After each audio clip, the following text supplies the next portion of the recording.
Hey guys, Sleepy here, and welcome to a new episode of my weekly playlist series. It's Friday, which means it's time for me to share with you guys the games I've been playing during the week. I'll give you guys my thoughts and opinions on the games, let you guys know if I think you should check them out or not. Of course, I'd like to hear about your guys' thoughts on the games today.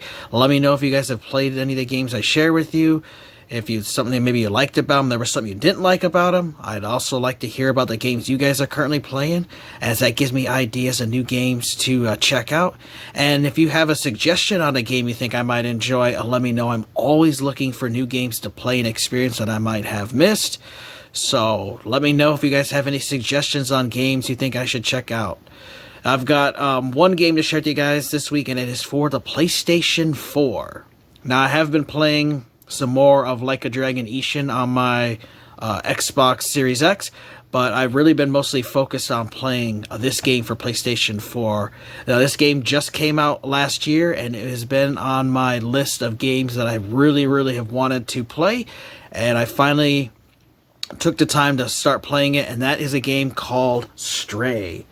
A really interesting cyberpunk game that takes place in the future, and you play as a stray cat. Now I'll read you guys from the back. It says, "Lost, alone, and separated from family, a stray cat must untangle an ancient mystery to escape a long-forgotten city." Now, what's interesting for this game is that it currently is exclusive to Steam for PC and Sony PlayStation, so it's not available on Nintendo Switch. It's not available on Xbox One or Xbox Series consoles.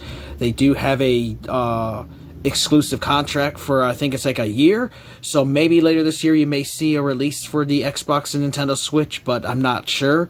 This was released physically and digitally on PS4 and PS5. Now, the PS4 version physically is a very low print run, so this can be kind of difficult to get.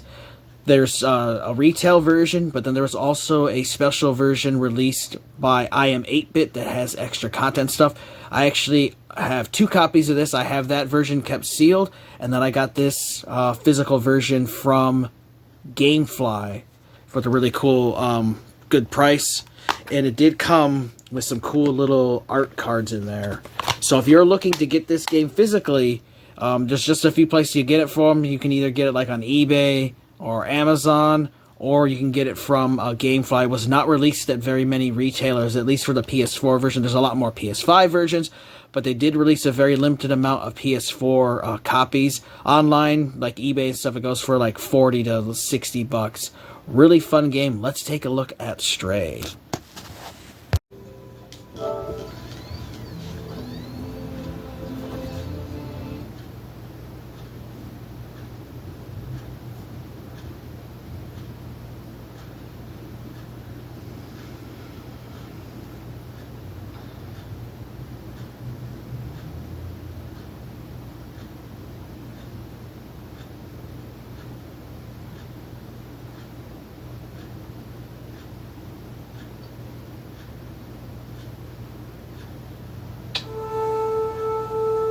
Hey friends, today we're taking a look at a really cool and interesting cyberpunk game called Stray.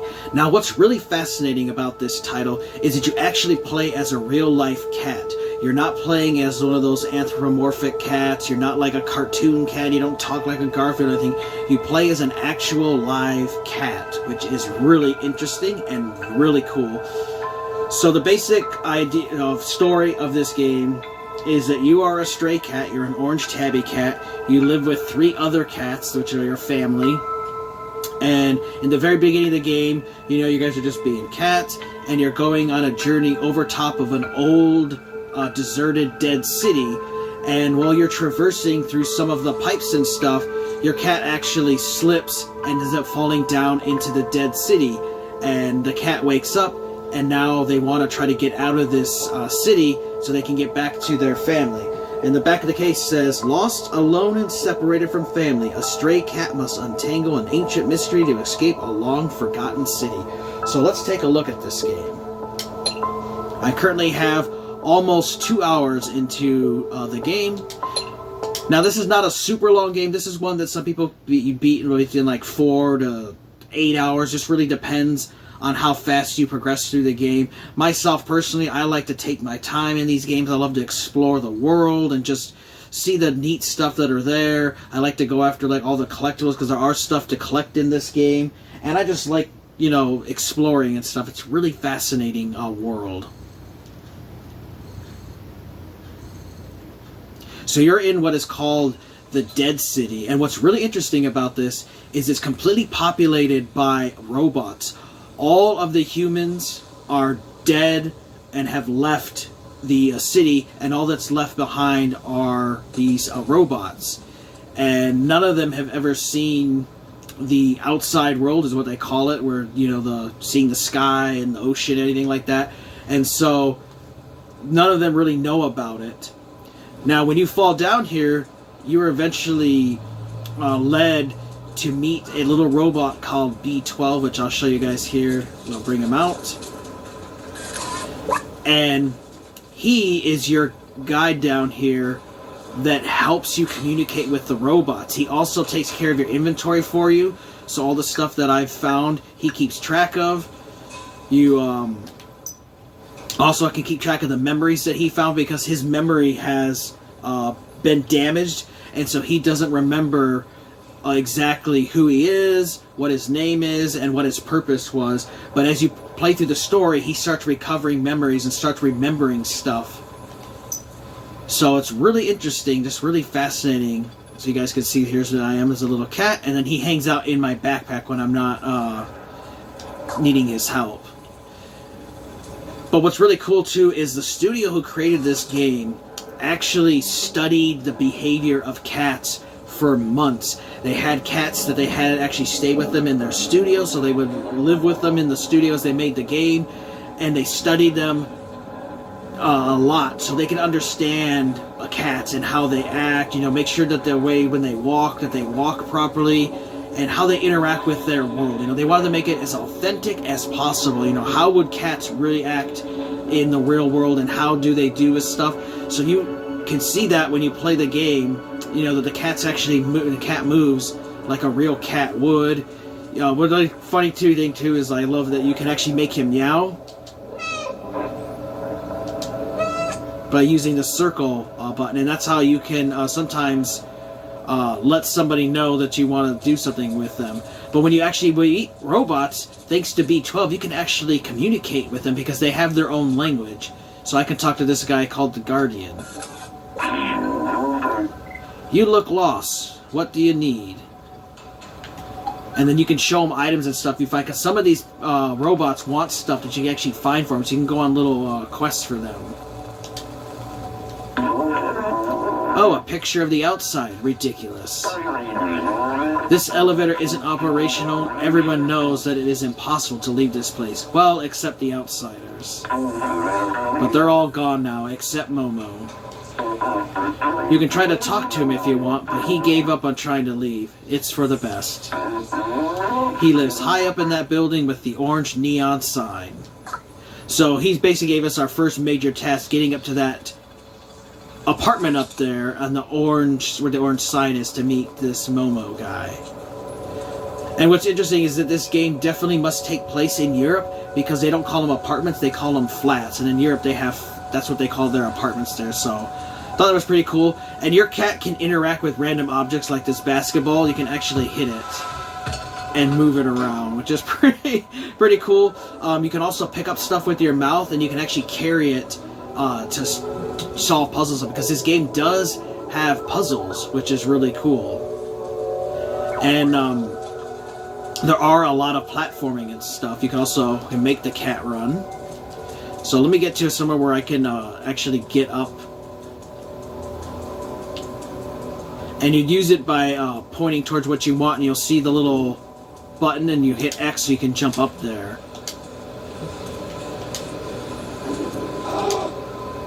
And so it's all about, you know, finding where you can jump to.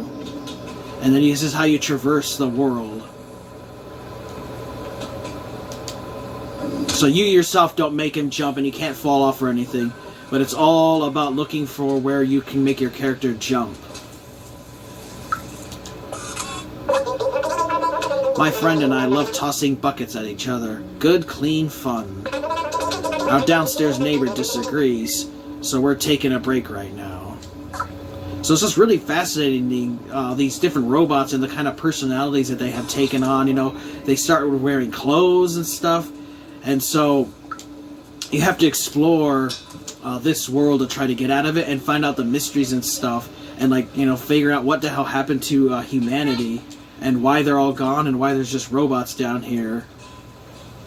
But I've been having a lot of fun with this game. This is one I've wanted to play for a while. Now, I have it owned physically on PlayStation 4 because it was only released physically for PlayStation 4 and PlayStation 5. The PS4 version was a very limited release.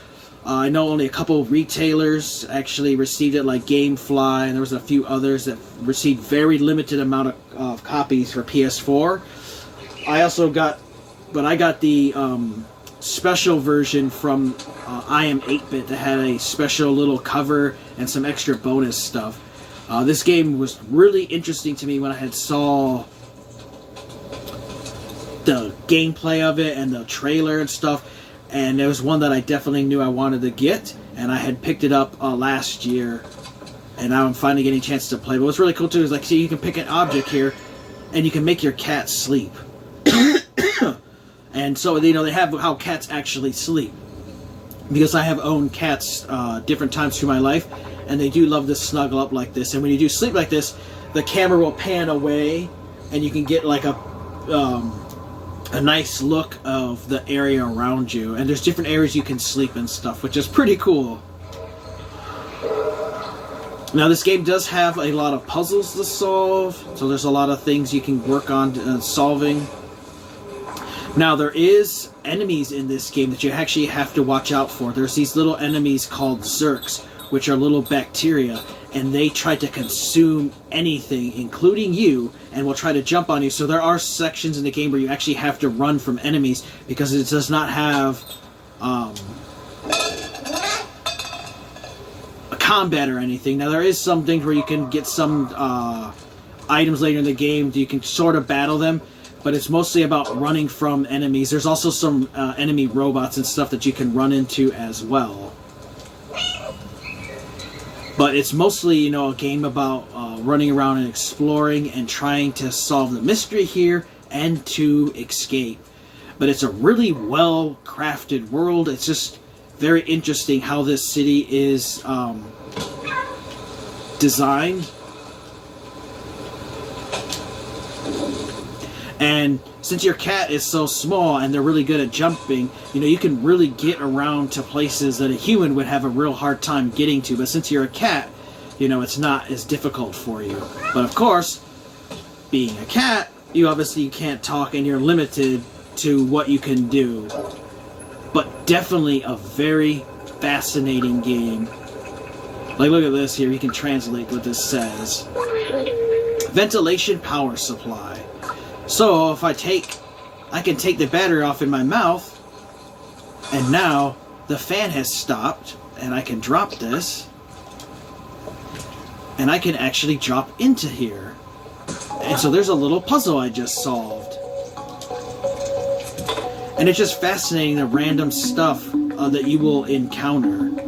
And you have to come up with creative solutions to these puzzles. I would definitely suggest not using any guides at all, because I'm playing this game without any guides. I'm going in blind, and I want to be able to just figure out these puzzles on my own. Sometimes they can be really easy, sometimes they can be challenging. Like, you might find a door code or something, you know, there's a door with a keypad, and you got to figure out where the code is, and sometimes it might be written down somewhere. So you have to figure out where to get to that. So I really like that aspect to this game, and it'll definitely add to the enjoyment of the game by not ruining it by doing anything with any kind of guides. I would suggest just play the game on your own and figure out the puzzles on your own. It just feels so much more satisfying. Really interesting game that I look forward to beating, and I hope you guys have enjoyed this look at Stray, and I highly recommend you guys check it out. A very, very interesting game for the PlayStation 4 and PlayStation 5. I hope you guys enjoyed that little look at Stray. I didn't want to do too much. I didn't want to go into any detail of the story or anything, because this is a heavily story-focused platforming adventuring game. You know, there are some puzzles and stuff to solve. There's a mystery to uncover. It has a really fascinating world, and just interacting with those robots is really cool. I love playing as a cat, and it's just interesting because your cat acts like a real cat, because I have owned cats throughout my life, and it is funny, you know, they are very weird creatures, you know, they just do stuff that's strange sometimes, and the cat in the game behaves like a real cat would in the way he interacts with objects and stuff. You can knock things over, and it's just really fun to play as a cat. It has a really cool story. Definitely a game I'll recommend you guys check out if you've not played Stray yet. I highly recommend it. It's a very fun and relaxing game. It's not a super long game. You know, you can beat it in anywhere between like 4 to 6, maybe 8 hours, just depending on how much you explore. There actually is a trophy in this game to beat it in under 2 hours, so that is possible. If you know what the heck you're doing, you could rush through the game, but I would recommend, you know, take your time and explore. There are puzzles and stuff that I mentioned that you have to solve and overcome challenges and stuff. I recommend just figuring it out on your own. Don't look up like an online guide or anything. It's more satisfying to figure out the puzzles on your own. And I had also mentioned in that gameplay clip that there are some enemies in the game, which you have these little zerks. They're like little bacterial creatures. They look cute and cuddly and stuff, but they're very deadly, and they try to attach to you and consume you, so you have to run from them.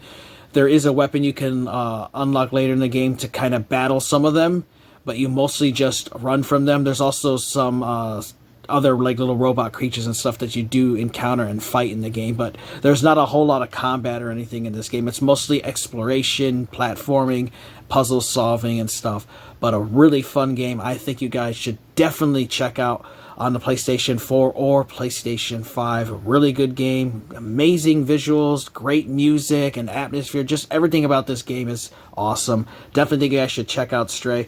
Let me know your guys' thoughts if you guys have played Stray or not. Let me know about the games you guys are currently playing. And if you have a suggestion on a title you think I might enjoy, let me know. I'm always looking for new games to play and experience.